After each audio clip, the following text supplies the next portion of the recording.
स्वागत है आप सभी का एक बार फिर से मेरे YouTube चैनल आने अकेडमी में। अगर आप मेरे चैनल पर नए हैं तो प्लीज़ चैनल को सब्सक्राइब कर लीजिए, जैसे कि आपको सभी वीडियो और सारे नोटिफिकेशन आपको मिलते रहे। उसके लिए आप बेल आइकन को भी दबाना ना भूलें। महावीर प्रसाद द्विवेदी ने सरस्वती के संपादन का उत्तराधिकार अपने पश्चात किसे सौंपा था? तो महावीर प्रसाद द्विवेदी ने सरस्वती के संपादन का उत्तराधिकार अपने पश्चात पंडित देवी दत्त शुक्ल को सौंपा था। 2013 का साहित्य अकादमी पुरस्कार मिलजुल मन के लिए किसे प्रदान किया गया था? तो 2013 का साहित्य अकादमी पुरस्कार मिलजुल मन मृदुला गर्ग को प्रदान किया गया था। रीतिमुक्त श्रृंगारी कवि इसमें से कौन से नहीं है? तो इसमें से जो रीतिमुक्त श्रृंगारी कवि नहीं है वो है सेनापति। नाटककारों में ऐतिहासिक नाटककार कौन है? तो ये जो सारे नाटककार हैं इसमें जो ऐतिहासिक नाटककार है उनका नाम है डॉक्टर राम कुमार वर्मा। कर्ता के साथ ने का प्रयोग न होना किस उपभाषा की प्रमुख विशेषता है? तो पूर्वी हिंदी की ये विशेषता है, उस कर्ता के साथ ने का प्रयोग नहीं होता है उसमें। भारतीय संविधान में राजभाषा के संबंध में किन अनुच्छेदों में व्यवस्था की गई है? तो भारतीय संविधान में राजभाषा के संबंध में अनुच्छेद 343 से लेकर 351 तक की गई है। उत्तर प्रदेश सरकार द्वारा सन 1947 ईस्वी में गठित देवनागरी लिपि सुधार समिति के अध्यक्ष कौन थे? तो उत्तर प्रदेश सरकार द्वारा 1947 में गठित देवनागरी लिपि सुधार समिति के अध्यक्ष थे आचार्य नरेंद्र देव। भोजपुरी बोली की उत्पत्ति किससे हुई है? तो भोजपुरी बोली की उत्पत्ति मागधी प्रकरण से हुई है। ग्वालियर की बोली कौन सी है? तो ग्वालियर की बोली बुंदेली है। कालिदास ने कष्टित शब्द से किस काव्य ग्रंथ की रचना की है? तो कालिदास ने कष्टित शब्द से मेघदूतम की काव्य ग्रंथ की रचना की है। कालिदास कृत कुमार समूह में कितने सर्ग हैं? तो कालिदास कृत कुमार समूह में कुल 17 सर्ग हैं। कालिदास अभिज्ञान शाकुंतलम नाटक के किस अंक में दुर्वासा ऋषि के शाप का वर्णन है? तो कालिदास कृत अभिज्ञान शाकुंतलम नाटक के अंक 4 में दुर्वासा ऋषि के शाप का वर्णन है। दामोदर किस कवि का वास्तविक नाम था? तो दामोदर भारवी कवि का वास्तविक नाम था। पाषाण त्रैसर किस रचना से संबंधित है? तो पाषाण त्रैसर किरात जूनियम रचना से संबंधित है। श्रीहर्षकृत नैष्ठिक शतक में कुल कितने सर्ग हैं? तो श्रीहर्षकृत नैष्ठिक शतक में कुल 22 सर्ग हैं। कौन सा नाटककार अपने आप को परिणत प्रज्ञ कहता है? तो भभूति अपने आप को परिणत प्रज्ञ कहते थे। वेणी संहारम नामक रचना के रचयिता कौन है? तो वेणी संहारम नामक रचना के रचयिता का नाम है भट्टनायक। भभूतिकृत महावीर चरित नाटक के किस अंक में सीता की अग्नि परीक्षा का वर्णन है? तो भभूतिकृत महावीर चरित नाटक के 7वें अंक में सीता की अग्नि परीक्षा का वर्णन है। उच्चरित में प्रयुक्त उपसर्ग कौन सा है? तो उच्चरित में उत उपसर्ग है। निम्नलिखित में कौन सा रूप स्था धातु के लंग लकार मध्यम पुरुष बहुवचन है? तो इसमें से उत्तर होगा आपका बी अतिष्ठत। गांव के दोनों ओर सड़क है का संस्कृत अनुवाद क्या होगा? तो गांव के दोनों ओर सड़क है इसका संस्कृत अनुवाद होगा ग्रामम उभयतः राजमार्गम अस्ति। रामाष्टी कते में कौन सी संधि है? तो रामाष्टी कते में श्रुत संधि है। बंधैर शब्द का संधि विच्छेद क्या होगा? तो इसका संधि विच्छेद होगा वधु धन ऐश्वर्य। निम्नलिखित में प्रति शब्द का सप्तमी द्विवचन का रूप कौन सा है? तो इसमें से पितृ यह सप्तमी द्विवचन का रूप है। निम्नलिखित में से किस शब्द में द्विग समास है? तो इसमें से पसेगी में द्विग समास है। निम्नलिखित में तत्व शब्द कौन सा है? तो इसमें से जो तत्व शब्द है वो है संयम।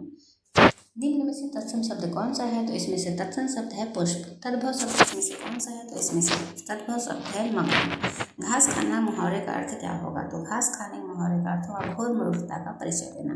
मखमली जूते मारने का अर्थ क्या हुआ? तो मखमली जूते मारने का अर्थ होता है मीठी बातों से लज्जित करना। निम्न में से पर्यायवाची शब्द छांटना है किसका? दास का। तो दास का जो पर्यायवाची शब्द है इसमें से वो है भृत। अंशुमाली इसका पर्याय है? तो अंशुमाली सूर्य का पर्याय है। हवा का पर्यायवाची क्या है? तो हवा का पर्यायवाची अनिल है। सुयुक्त का विलोम क्या होगा? तो सुयुक्त का विलोम होगा एकाकी। असमर्थ का विलोम क्या है? तो असमर्थ का विलोम है सक्षम। सर्वनामों के साथ आने वाली विभक्तियों को क्या कहा जाता है? तो सर्वनामों के साथ जो विभक्तियां आती हैं उन्हें संश्लिष्ट कहा जाता है। इनमें से कौन सा घोष वर्ण नहीं है? तो इसमें से जो घोष वर्ण नहीं है वो है स। अघोष वर्ण अल्प प्राणध्वनि इसमें से कौन सा है? तो अघोष अल्प प्राणध्वनि इसमें से त और च। गंगा हिमालय से निकलती हैं इस वाक्य में से क्या है? तो इस वाक्य में से अपादान है। भाषा की कौन सी विशेषता सही है? इसमें से भाषा की जो विशेषता सही है इसमें से कोई भी नहीं है। भाषा परिवर्तनशील होती है, न भाषा की कोई वाचक संपत्ति होती है और न ही भाषा की भाषा के जादूगर के रूप में कौन जाने जाते थे? तो भाषा के जादूगर के रूप में जाने जाते थे। उदंडवर्धन पत्रिका किस प्रकार की थी? तो उदंडवर्धन पत्रिका साप्ताहिक पत्रिका के रूप में जाना जाता था। हिंदी का प्रथम गद्य काव्य कौन सा है? हिंदी का प्रथम गद्य काव्य है साधना। विधा में बंगाल के अकाल राजविधा में बंगाल के अकाल का चित्रण है। लोहे की दीवार की दोनों ओर यह कृति किसकी है? तो लोहे की दीवार की दोनों ओर यह कृति यशपाल की है। कविता के नए प्रतिमान के लेखक कौन है? तो कविता के नए प्रतिमान के लेखक हैं डॉक्टर नामवर सिंह। विश्वंभर में कौन सा समास है? तो विश्वंभर में बहुव्रीहि समास है। विश्वामित्र का सही संधि विच्छेद क्या होगा? तो विश्वामित्र का सही संधि विच्छेद होगा विश्वमित्र अमित्र। इसमें से कौन सा शुद्ध वाक्य है? तो इसमें से जो शुद्ध वाक्य है वह दंड के योग्य है। एक तो करेला दूजा नीम चढ़ा है। लोकोक्ति का अर्थ क्या होगा? तो इस लोकोक्ति का अर्थ होगा एक बुराई पर दूसरी बुराई। जहाँ पहुँचा न जा सके उस वाक्यांश के लिए एक शब्द क्या है? तो उस वाक्यांश के लिए एक शब्द है अगम। गौशाला में कौन सा समास है? तो गौशाला में तत्पुरुष समास है। दही बड़ा में कौन सा समास है? तो दही बड़ा में तत्पुरुष समास है। हरियाणवी बोली किस अपभ्रंश से विकसित हुई है? तो हरियाणवी बोली इस ऑर्शनी अपभ्रंश से विकसित हुई है। पाली भाषा की समय सीमा कौन सी है? तो पाली भाषा की जो समय सीमा मानी गई है वो है 500 ईस्वी पूर्व प्रथम शताब्दी ईस्वी तक। कौन सी बोली पश्चिमी हिंदी के अंतर्गत नहीं आती है? तो इसमें से अवधी बोली पश्चिमी हिंदी के अंतर्गत नहीं आती है। शेष सभी बोलियां पश्चिमी हिंदी के अंतर्गत आती हैं। प्रेम मरम जाने बिना मर को जीवत ना है। यह पंक्ति किसकी है? तो यह पंक्ति रसखान की है।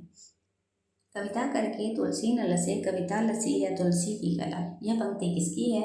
यह महत्वपूर्ण पंक्ति अयोध्या सिंह उपाध्याय हरिऔध की है।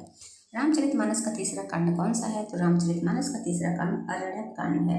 रीतिकाल को श्रृंगार काल का नाम किसने दिया? तो रीतिकाल को श्रृंगार काल का नाम विश्वनाथ प्रसाद मिश्र ने दिया। कठिन काव्य का प्रेत किसे कहा जाता है? तो कठिन काव्य का प्रेत केशव को कहा जाता है। रीतिकाल का समय क्या है? तो रीतिकाल का समय है 1643 ईस्वी से लेकर 1843 ईस्वी तक। बिहारी की कविता को शक्कर की रोटी किसने कहा है? तो बिहारी की कविता को शक्कर की रोटी पद्म सिंह शर्मा ने कहा है।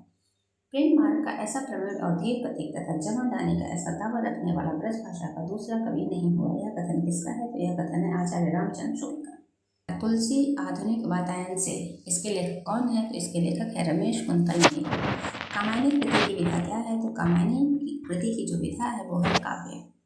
भोला राम का जीव इस निबंध के लेखक कौन है? तो भोला राम का जीव इस निबंध के लेखक हैं हरिशंकर परसाई। गेहूं और गुलाब में गेहूं किसका प्रतीक है? गेहूं और गुलाब में गेहूं भूख का प्रतीक है। ललित निबंधकार इसमें से कौन है? तो ललित निबंधकार इसमें से कुबेरनाथ राय हैं। स्ट्राइक एकांकी के रचनाकार कौन है? स्ट्राइक एकांकी के रचनाकार का नाम है भुवनेश्वर। आधुनिक हिंदी का पहला अभिनीत नाटक कौन सा है? आधुनिक हिंदी का पहला अभिनीत नाटक है जानकी मंगल। संस्कृत की चौर पंचाशिका के बंगला संस्करण से भारतेंदु ने किस नाटक का अनुवाद किया था? तो संस्कृत के चौर पंचाशिका के बंगला संस्करण से भारतेंदु ने विद्या सुंदर नाटक का अनुवाद किया था। साहित्य के किस युग को जागरण सुधार काल कहा जाता है? तो साहित्य के द्विवेदी युग को जागरण सुधार काल भी कहा जाता है। हरिऔध कृत प्रवास पर कौन सा पुरस्कार मिला था? तो हरिऔध कृत प्रवास को मंगला प्रसाद पारितोषिक पुरस्कार मिला। पंत की पहली रचना कौन सी? तो पंत की पहली रचना है गिरजे का घंटा। इन्होंने सिर्फ 7 वर्ष में इसकी रचना की थी। किस उपन्यास में एक यात्रशाला में ठहरे हुए यात्रियों की एक रात की जिंदगी का वर्णन है? तो सोया हुआ जल उपन्यास में एक यात्रशाला में ठहरे हुए यात्रियों की एक रात की जिंदगी का वर्णन है। मोहन राकेश का कौन सा उपन्यास आधुनिकता से अधिक प्रभावित है? तो मोहन राकेश का न आने वाला कल यह उपन्यास आधुनिकता से अधिक प्रभावित है। बालक की जिंदगी को आधार बनाकर लिखा गया हिंदी का सबसे सफल और कलात्मक उपन्यास कौन सा है? तो बालक की जिंदगी को आधार बनाकर लिखा गया हिंदी का सबसे सफल और कलात्मक उपन्यास का नाम है आपका बंटी। इंसानी नस्ल किस महिला अधिक कथाकार की कहानी है? तो इंसानी नस्ल नासिरा शर्मा की कहानी है। पुनर्वा के रचनाकार कौन है? तो पुनर्वा के रचनाकार हैं हजारी प्रसाद त्रिवेदी। सूक्ष्म जीवन की विधा क्या है? तो सूक्ष्म जीवन की विधा कहानी है। आधुनिक हिंदी की प्रथम मौलिक कहानी लेखिका कौन है? आधुनिक हिंदी की जो प्रथम मौलिक कहानी लेखिका है वो है बंग महिला। पिता दर पिता के रचनाकार कौन है? तो पिता दर पिता के रचनाकार का नाम है रमेश बख्शी। बचपन के 2 दिन यह किसकी आत्मकथा है? तो बचपन के 2 दिन यह डॉक्टर देवराज उपाध्याय की आत्मकथा है। हंस पढ़ कुसुमों में छवि गान जहाँ जग में पद चिन्ह पुनीत। यह पंक्ति किससे ली गई है? तो यह पंक्ति गुंजन से ली गई है। 60 वर्ष एक रेखांकन यह किसकी आत्मकथा है? तो यह आत्मकथा है सुमित्रा नंदन पंत की। प्रेमचंद्र के पुत्र अमृत राय कृत प्रेमचंद की जीवनी का नाम क्या है? तो प्रेमचंद के पुत्र अमृत राय कृत प्रेमचंद की जीवनी का नाम है कलम का सिपाही। अमर सिंह राठौड़ नाटक है किसका? तो अमर सिंह राठौड़ के नाटककार हैं राधा चरण गोस्वामी। देवताओं से हमारी बातचीत किसका निबंध है? तो देवताओं से हमारी बातचीत निबंध है बालकृष्ण भट्ट का। प्रणभंग क्या है? तो प्रणभंग एक प्रबंध काव्य है। ठाकुर गुरबख्श सिंह की सबसे प्रसिद्ध कृति नूरजहां की विधा क्या है? तो ठाकुर गुरबख्श सिंह की सबसे प्रसिद्ध कृति नूरजहां एक प्रबंध काव्य है। मौर्य विजय काव्य क्या है? तो मौर्य विजय काव्य एक खंड काव्य। वीरांगना नामक उपन्यास के रचयिता कौन है? तो वीरांगना नामक उपन्यास के रचयिता है राम नरेश त्रिपाठी। केशवदास कृत काव्य संप्रदाय से संबंधित क्या है? तो केशवदास कृत काव्य संप्रदाय अलंकार संप्रदाय से संबंधित है। इनमें से कौन नकीनवादी रचनाकार नहीं है? तो इसमें से जो नकीनवादी रचनाकार नहीं है वो है केदारनाथ सिंह। रामचंद्र वर्मा प्रसिद्ध किसमें है? तो रामचंद्र वर्मा कोशकार के रूप में प्रसिद्ध हैं। छायावाद का घोषणा पत्र किसे माना जाता है? तो छायावाद का घोषणा पत्र पल्लव की भूमिका को माना जाता है। उपसर्ग रहित शब्द इसमें से कौन सा है? तो उपसर्ग रहित शब्द इसमें से सुरेश है। पुरोहित शब्द में कौन सा उपसर्ग है? तो पुरोहित में पुरः उपसर्ग है। किस शब्द की रचना प्रत्यय से हुई है? तो इसमें से जो प्रत्यय से शब्द की रचना हुई है उसका वो है बहाव। मेरा विश्वास है कि इस योजना से हमारे देश की आर्थिक उन्नति होगी। इस बात यह कौन सा वाक्य है? तो यह एक मिश्र वाक्य है। इसमें से शुद्ध शब्द कौन सा है? तो इसमें से जो शुद्ध शब्द है वो है ऑप्शन डी अर्थात अंतर। से शुद्ध शब्द आपको छांटना है तो इसमें से जो शुद्ध शब्द है वो है ऑप्शन ए अर्थात रचयिता। पुल्लिंग शब्द का चयन इसमें से कीजिए तो पुल्लिंग शब्द ये है वै। बम किस भाषा का शब्द है? बम डच भाषा का शब्द है। सारस शब्द क्या है? तो सारस शब्द पुल्लिंग है। भाववाचक संज्ञा इसमें से कौन सा नहीं है? तो वो है सुंदर। व्यक्तिवाचक संज्ञा इसमें से कौन सा है? तो वो है राम। कौन सा इसमें अर्धविराम का चिन्ह है?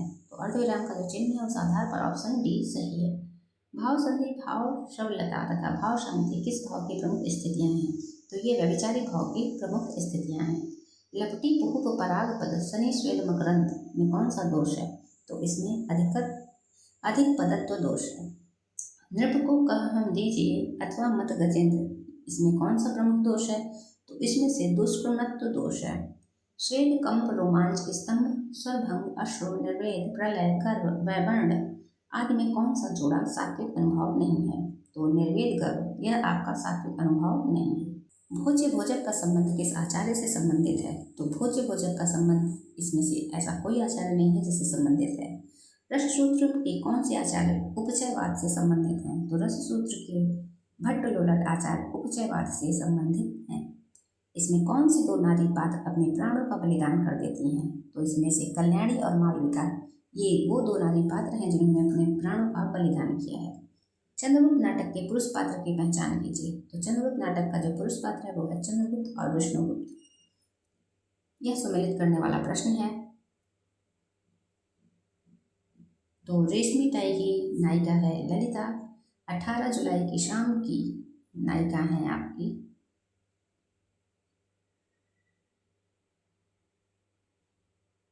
उषा और 23 की नायिका प्रभात कुमारी और इंद्रधनुष की मंजू। इस आधार पे आपका ऑप्शन सही होगा। किंसुक गुलाब कचनार और अनारण की डारण में डोलत अगारन के पुंज हैं।